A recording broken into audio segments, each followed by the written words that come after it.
Les 18 et 19 juin dernier, Vélizy a vibré au rythme des fanfares, spectacles, parades et animations plus étonnantes les unes que les autres. Ça fait vibrer le cœur. Quand ils se combattaient, on avait l'impression qu'on était dans le Moyen-Âge. Dans tous les quartiers, des représentations gratuites ont fait voyager les Véliziens dans le temps, guidés par des marquises, des chevaliers ou encore des hommes de Cro-Magnon. Je trouve que c'est une très bonne initiative pour la commune et même les alentours. Je pense que c'est bien, ça fédère les gens, ça permet de se retrouver, de se rencontrer, de discuter, de faire d'autres connaissances, c'est très bien. Samedi, les grooms qui arpentent la ville tambour battant ont guidé les Véliziens de quartier en quartier, de scénette en scénette, retrouvant l'esprit des troupes ambulantes du Moyen-Âge grâce au théâtre de rue.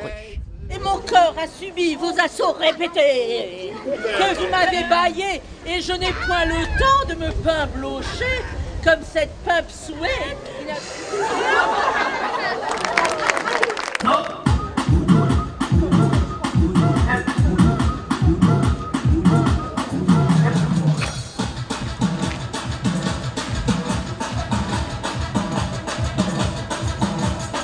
Moi, je trouve que c'est une très bonne démarche dans la politique de convivialité. Je pense que ça permet un rapprochement culturel comme on peut le voir, et aussi au niveau des générations, comme on peut voir au niveau du public et des enfants, des parents.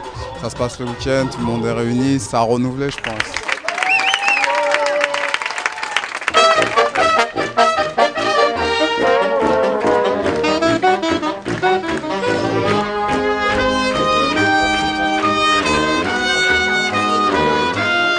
J'aime bien la musique, j'aime bien ce qui est un peu surprenant et puis un mélange un peu de tout, tous les publics et voilà, ça fait plaisir.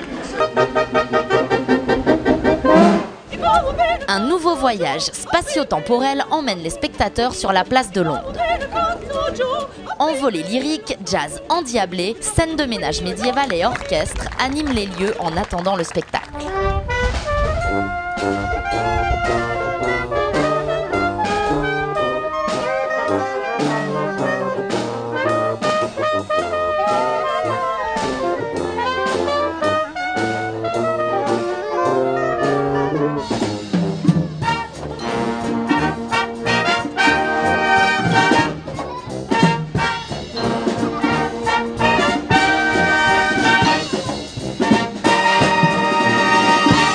Quel lien peut-il exister entre ce flacon de parfum, un automatique 635, ce tract électoral et la croix gammée, cet odieux symbole du nazisme?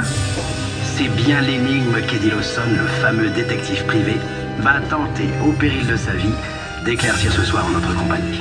Le Parvis de Londres accueille ce soir une super production déambulatoire de rue, La Cerise Noire. Le making-of en vedette. Le public assiste au tournage d'un polar des années 50 et découvre l'envers du décor. Effervescence des coulisses, ballet des machineries et trucage. Dimanche, le professeur Gouraglianov-Borovitch et ses assistants cherchent à renvoyer les naufragés du temps à leur époque.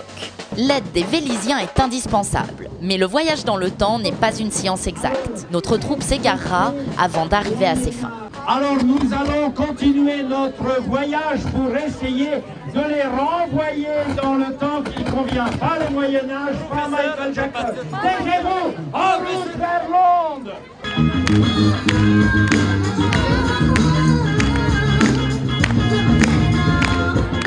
La fête de la rue, on trouve ça super, on s'amuse bien, on passe un bon moment. Ne seriez-vous point par le plus grand des hasards la très distinguée baronne de Médeux? Célébrons, référons sa beauté qui nous ensorcelle dans tous les environs. C'est sur un appât sans pareil.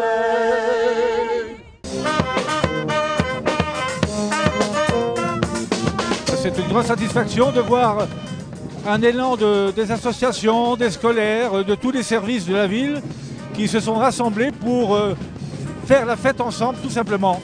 Donc c'est un grand moment fédérateur. C'est cette fête que l'on veut pérenniser, je pense qu'elle est bien réussie. Ce sont les associations qui décident de se joindre à nous. Tous les Véliziens doivent en profiter, tous les Véliziens doivent s'y associer. C'est leur fête avant d'être la fête des rues.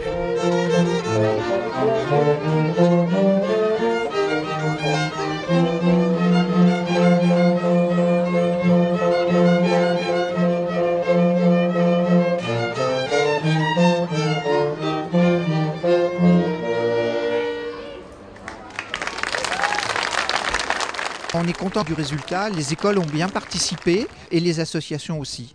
Tout ça est coordonné par l'équipe de l'Onde, l'espace culturel, pour donner un petit plus professionnel à la chose.